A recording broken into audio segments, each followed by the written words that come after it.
in Texas, where the National Guard there has blocked the U.S. Border Patrol from entering Shelby Park in the city of Eagle Pass, Texas, as part of an emergency declaration by Texas Governor Greg Abbott. And no question, this action is intensifying the tensions, obviously, between the Texas governor and the Biden administration.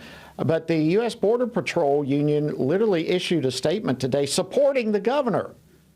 Well, joining me now to discuss this is State Senator from Texas, Bryan Hughes. He represents the 1st Senate District of Texas. Senator Hughes, welcome to Washington Watch. Thanks for joining us. Congressman, thank you for having me. This is an important topic, and I'm honored to be here to talk about it. It's an extremely important topic. You know the situation much better than we do there in the state of Texas. You've seen the results, the consequences of the Biden administration's border policies. Give me your initial thoughts on yesterday's decision by your governor. The governor's taking bold steps. As you know, Congressman, we are the rule of law people. We follow the law, we follow the Constitution, and the feds have a role, and the states have a role.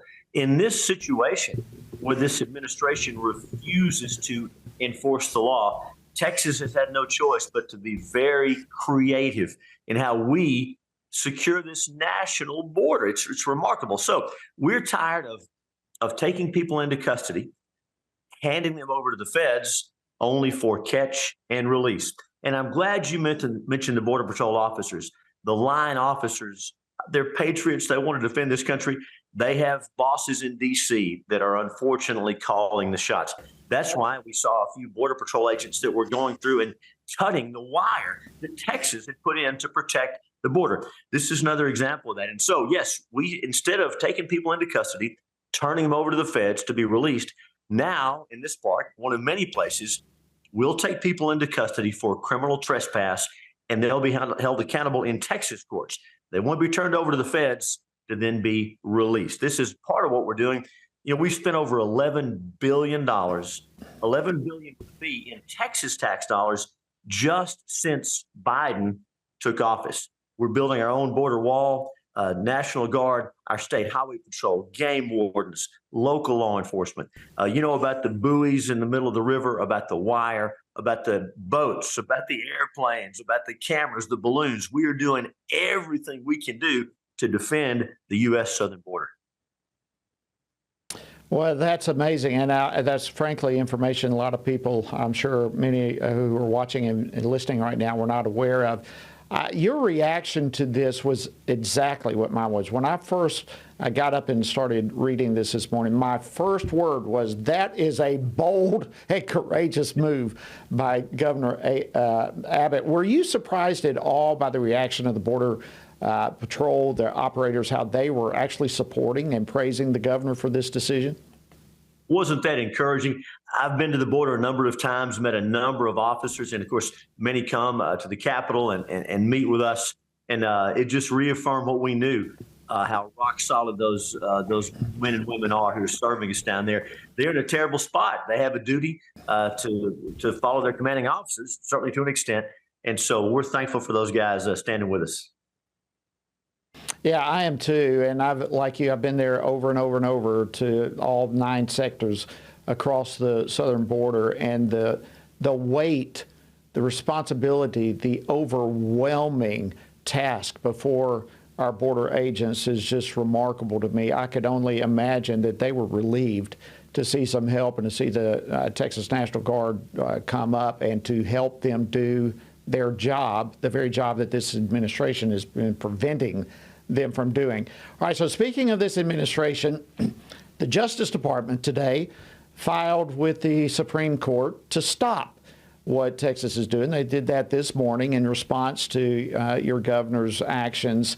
And the White House literally accused Governor Abbott of politicizing the border. Stunning. What do you say about that? Congressman, it's so frustrating. The crisis is so bad now that even elected Democrat politicians from around the country are calling it a crisis or acknowledging what it is. Because in Chicago, in New York, now that they have several thousand immigrants to deal with, illegal immigrants, they say, oh, We're stretched to the limit. We don't have the resources. Well, try dealing with millions of these folks. And again, we don't hate these people. We're not. We want to be humane. We also have to have borders to define and protect our country. As we were talking a moment ago about terrorists coming across, about fentanyl coming across.